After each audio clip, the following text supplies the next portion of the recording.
नमस्कार प्रेक्षकांनो, शुभ विवाह या मालिकेच्या आजच्या भागामध्ये आपण बघूया.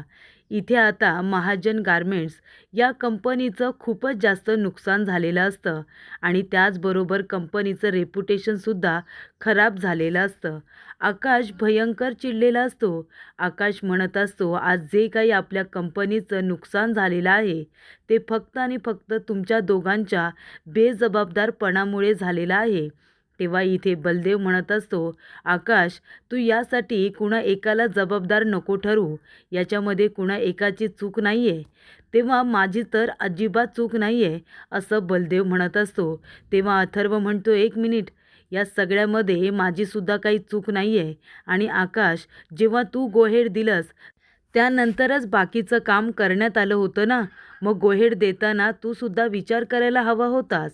तेव्हा आकाश म्हणत असतो की एक मिनिट, मी जेव्हा गोहेड दिलं होतं ना, तेव्हा मी स्वतः कपड्याची क्वालिटी व्यवस्थित चेक केली होती आणि तो कपडा तर चांगलाच होता. त्याच्यावरूनच मी गोहेड दिला होता.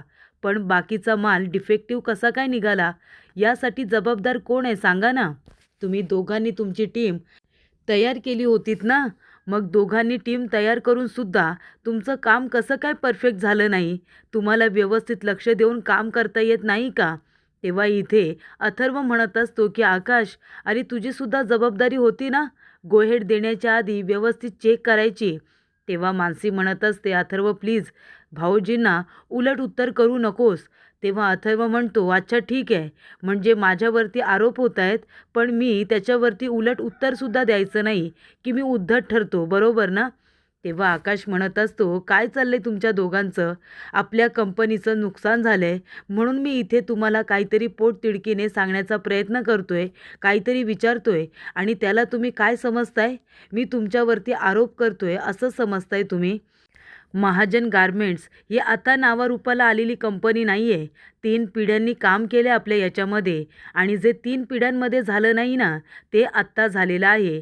इतक्या वर्षांमध्ये आपलं एवढं मोठं नुकसान कधीच झालं नव्हतं आणि एक वेळ नुकसान हे भरून काढता येतं, पण बदनामी लवकर भरून काढता येत नाही आणि तुमच्यामुळे आपण इथे लो क्वालिटीचा माल देतो, असं आता सगळीकडे पसरणार.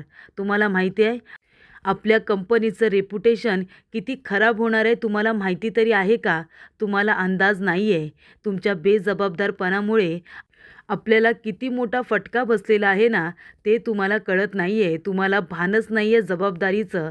तेव्हा आकाश म्हणतो की मी जेव्हा माल चेक केला होता, तेव्हा तो पीस तर बरोबर होता. मग बाकीचा माल डिफेक्टिव्ह कसा काय निघाला? मग हे तुम्हाला चेक करता येत नाही? तेव्हा इथे आकाश म्हणत असतो की किती घाणेरड्या पद्धतीचा माल आपण त्या लोकांना देणार होतो. त्याने तर आपली बदनामी होणारच होती आणि आता झाली ती काही कमी आहे का? पण तुम्हाला काय त्याचं? कंपनी माझ्या नावावरती आहे ना, CEO मी आहे. त्यामुळे जी काही बदनामी होईल ती महाजन गारमेंट्स बरोबर आकाश महाजनची होईल. तुमची तर काही चूकच नाही आहे, बरोबर ना? तेव्हा प्रेक्षकांनो, इथे आता आकाश चिडलेला असतो. भूमी म्हणत असते, पण अचानकपणे एवढी मोठी चूक कशी काय होईल? अथर्व आणि बलदेव यांच्याकडून ही चूक झालेली नाही आहे.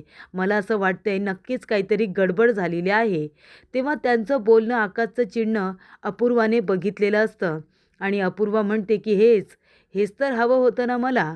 आणि अपूर्वा आता येते, तिच्या हातामध्ये पेस्ट्री असते आणि त्यानंतरला ती जाऊन आपला फॅमिली फोटो घेऊन येते आणि इथे अपूर्वा म्हणत असते की बघतोयस ना, आणि आपल्या भावाला म्हणत असते, आपल्या वडिलांना म्हणत असते की बाबा, दादा तुम्ही बघा, मी आता या महाजन लोकांकडून आपल्या अपमानाचा बदला घेतलेला आहे. महाजन गारमेंट्स या कंपनीला कधी नाही तो यावर्षी खूप मोठं नुकसान झालेलं आहे. करोडो रुपयांचं नुकसान आणि भावाभावांमध्ये भांडण झालेलं आहे. घरामध्ये अशांतता पसरलेली आहे आणि हे सगळं मी घडवून आणलं आहे. महाजनांकडून मी आपल्या अपमानाचा बदला घेतला आहे. तेव्हा इथे अपूर्वा म्हणत असते की सेलिब्रेशन तर करायला हवं ना. काही वर्षांपूर्वी या महाजनने आपल्या घरांची काय अवस्था करून ठेवली होती हे मी विसरणार नाही. त्याच्यामध्ये माझं संपूर्ण कुटुंब उद्ध्वस्त झालं. तेव्हा इथे अपूर्वा म्हणत असते की आता ह्या आकाश महाजनला मी बरोबर धडा शिकवणार. एखाद्याचं घर उद्ध्वस्त झाल्यानंतर काय अवस्था असते ती यालासुद्धा कळायला हवी. चाळकरी जेव्हा बोलत असतात की आकाश महाजनच्या विरोधात जायचं म्हणत होता, कोर्टात जायचं म्हणत होता, त्याच्या माणसांनी याचं काम केलेलं आहे. प्रेक्षकांनो, पण या सगळ्यामध्ये आकाशची काही चूकच नसते. जी चूक असते ती रागिनी पटवर्धन आणि अभिजित पटवर्धनची असते.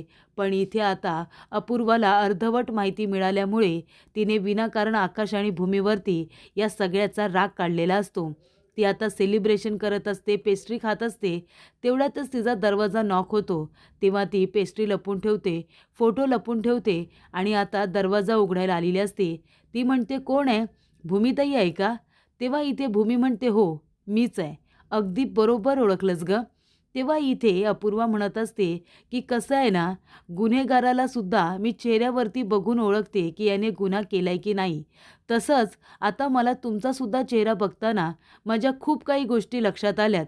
म्हणजे महाजन कंपनीचं खूप मोठं नुकसान झालं आहे, खूप मोठं करोडोंचं नुकसान झालं आहे आणि त्याचं टेन्शन तुमच्या चेहऱ्यावरती मला स्पष्टपणे दिसतंय, बरोबर ना? तेव्हा इथे भूमी म्हणते, "करेक्ट, अगदी बरोबर." तेव्हा इथे अपूर्वा म्हणत असते, "आणि कुठे ना कुठेतरी तुम्हाला असं वाटतंय की हे नुकसान होण्यामागे माझा तर हात नाही आहे ना? माझ्यावरती संशय आहे ना तुम्हाला?" भूमी म्हणते, "अगदी बरोबर ओळखलंस गं. माझ्या जे काही मनात आहे ते तू तर अगदी व्यवस्थितरित्या ओळखलंस. आणि कसा माझासुद्धा अनुभव आहे ना आत्तापर्यंत. मी खूप लोकांबरोबर डील केलेला आहे." तेव्हा इथे भूमी म्हणत असते की "अपूर्वा, मग काय म्हणणं आहे तुझं? इथे महाजन कंपनीला, महाजन गारमेंट्स कंपनीला 3 पिढ्यांमध्ये कधीच एवढं नुकसान सहन करावं लागलेलं नाही आहे. कारण त्या कंपनीचं काम मी बघितलंय ना, किती प्रामाणिकपणे आणि चांगल्या क्वालिटीचं काम करतात ते.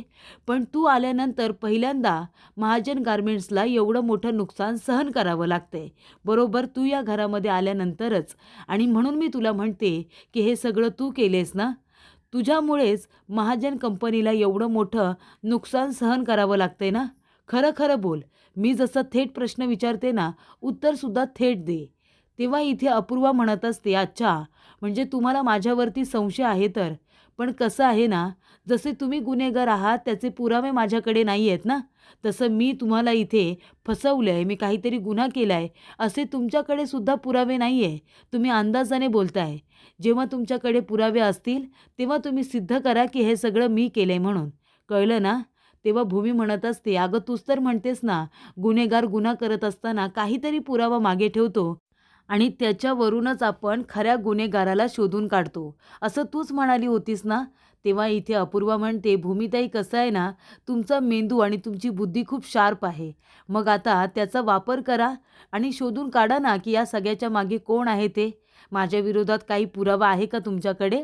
असेल तर सिद्ध करा की हे सगळं मी केलंय म्हणून." तेव्हा भूमी म्हणत असते, "कसं आहे ना अपूर्वा, आता तूच म्हणालीस ना की माझी बुद्धी, माझा मेंदू खूप शार्प आहे म्हणून. मग आता माझ्या मेंदूचा हा शार्पनेस कसा तुझ्या गळ्यापर्यंत येतो ना ते बघच तू आता." भूमी म्हणत असते की "जर या सगळ्याच्या मागे तू असशील ना अपूर्वा, तर मी तुला सोडणार नाही हां, आणि ते मी शोधून काढणार. कळतंय ना तुला? या सगळ्याच्या मागे तू कशी आहेस ना, ते मला बरोबर माहिती आहे. कारण कसं आहे गं, पुरावे माणूस नंतर गोळा करतो संशयाने, पण आधी संशय तर आला पाहिजे ना. माणसाचा मोटिव्ह लक्षात आला पाहिजे. आता हे सगळं करण्यामध्ये अथर्व आणि बलदेव दादा यांचा काहीच मोटिव्ह नाही आहे, पण तुझा आहे.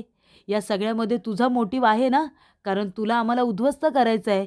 त्यामुळे तुझा मोटिव्ह पाहता या सगळ्याच्या मागे तुझा हात तर नक्कीच असू शकतो. या गोष्टीवरती माझा तरी पूर्ण विश्वास आहे." असं आता अपूर्वाला भूमी म्हणत असते.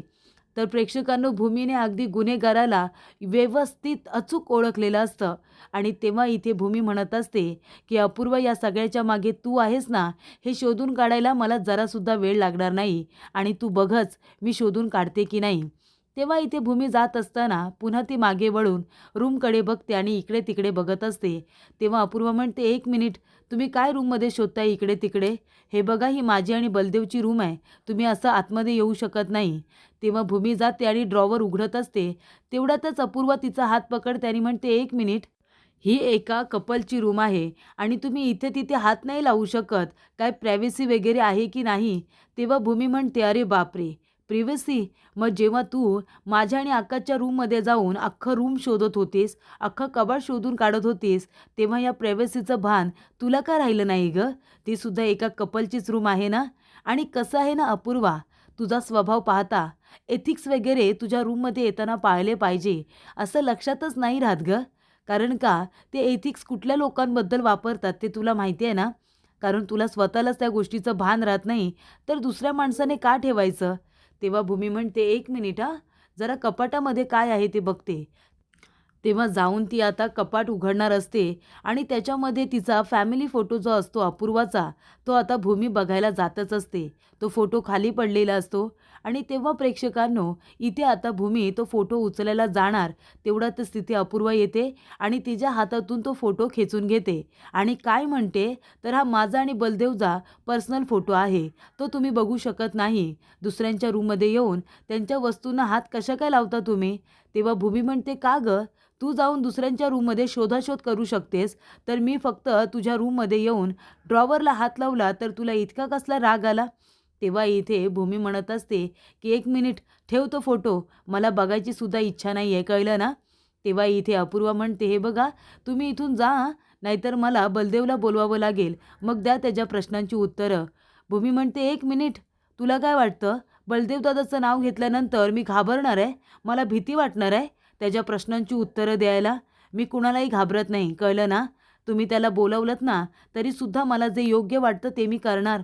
आणि तेव्हा प्रेक्षकांनो, इथे भूमी म्हणत असते, "कसं आहे ना अपूर्वा, मला ना या रूममध्ये केकचा वास येतोय. हो, केकचा वास येतोय मला, तो सुद्धा खूप जास्त. मला असं वाटतंय, महाजन गारमेंटचं नुकसान झाल्यानंतर तू सेलिब्रेशन करतेस की काय? सेलिब्रेशन करत होतीस ना? कारण केकचा वास येतोय ना?" तेव्हा इथे भूमी म्हणत असते, "कर, तुला जेवढे सेलिब्रेशन करायचे आहेत ते कर. पण या सगळ्याच्या मागे तूच आहेस ना, हे शोधून मी काढणारच." तेवढ्यातच प्रेक्षकांनो, इथे आता अपूर्वाला फोन आल्यानंतर ती लगेचच आता पोलीस स्टेशनला निघून आलेली असते आणि चव्हाणला म्हणते, "बोला चव्हाण, काय पुरावे मिळाले तुम्हाला? तुमचा फोन आल्या-आल्या मी लगेच इथे निघून आले." तेव्हा चव्हाण म्हणत असतात, की "मॅडम, तोतिया रागिनी पटवर्धनचा फ्रंट साईडचा फुटेज तर तुम्ही बघितलंच, की ती रागिनी पटवर्धन नाही आहे. महत्त्वाची गोष्ट म्हणजे जे काही आता एअरलाईन्स तिकीट करण्यात आलं होतं, विजा वगैरे होता, हे सगळंसुद्धा फेक होतं. ते सगळं खोटं तयार केलं होतं कम्प्युटरद्वारे. त्यानंतर इथे IP ॲड्रेस वगैरेसुद्धा सगळा खोटाच आहे." तेव्हा इथे अपूर्वा म्हणत असते, "आणि जेव्हा हे तिकीट केलं होतं, तेव्हा पैसे कुठून ट्रान्सफर केले होते?" तेव्हा खरे पैसे तर रागिनी पटवर्धन यांच्या अकाउंटमधूनच ट्रान्सफर करण्यात आले होते. पण त्यानंतर त्यांचं अकाउंटसुद्धा हॅक करण्यात आलं होतं. त्या हॅकरने खूपच हुशारीने या सगळ्या गोष्टी घडवून आणल्या होत्या. तेव्हा अपूर्वा म्हणत असते, की "Chavan, thank you so much. Well done. तुम्हाला सांगितलेलं काम तुम्ही अगदी व्यवस्थित केलेलं आहे." रागिनी पटवर्धनच्या बाबतीत ज्या काही आता पुराव्यांच्या इथे मालिका होत्या, त्या आपण सगळ्या एकत्र केलेल्या आहेत. आकाश आणि भूमी यांना कॉर्नर करण्यासाठी, त्यांना रिॲलिटी चेक देण्यासाठी हे पुरावे आता आपल्याला पुरेसे होणार आहेत. त्यानंतर प्रेक्षकांनो, आकाश भूमी दोघेजणं बाहेर निघालेले असतात, लाँग ड्राईव्हला गेलेले असतात. तेव्हा इथे आकाश टेन्शनमध्ये असतो. तेव्हा भूमी म्हणत असते, की "आकाश, अरे काय इतकं टेन्शन घेतोयस तू? तुझी तब्येत बिघडेल. ओके आहेस का तू आता?" तेव्हा इथे आकाश म्हणत असतो, की "भूमी, अगं कसा ओके असू शकतो? आपल्या कंपनीची जी बदनामी झाली आहे ना, जे रेप्युटेशन इतकं आपलं खराब झालं आहे ना, ते आता कधी भरून निघेल मला खरंच काही कळत नाही आहे." आणि तेव्हा आकाशभूमी जात असताना रागिनी पटवर्धनचं भूत त्यांच्या गाडीच्या समोर येऊन उभं राहतं. तेव्हा इथे आकाशभूमी दोघेही खूपच जास्त घाबरतात. तेव्हा इथे आकाश आता बाहेर येत असतो. भूमी म्हणत असते, "आकाश, कुठे जातोयस तू?" तेव्हा आकाश म्हणतो, "एक मिनिट भूमी, मला आजूबाजूला बघू दे तरी. मी आत्याला बघितल्यासारखं वाटतं. खरंच ते आत्याचं भूत होतं का?" तेव्हा भूमी म्हणते, "आकाश, अरे मलाही दिसलं. मी सुद्धा बघितलं ना. प्लीज तू एकटा बाहेर जाऊ नकोस." तेव्हा इथे आकाश म्हणत असतो, "मला बघू देत तरी." आकाश बाहेर जातो आणि इकडे-तिकडे बघत असतो. भूमी म्हणत असते, "आकाश, लवकर इकडे ये. आकाश, इकडे ये ना.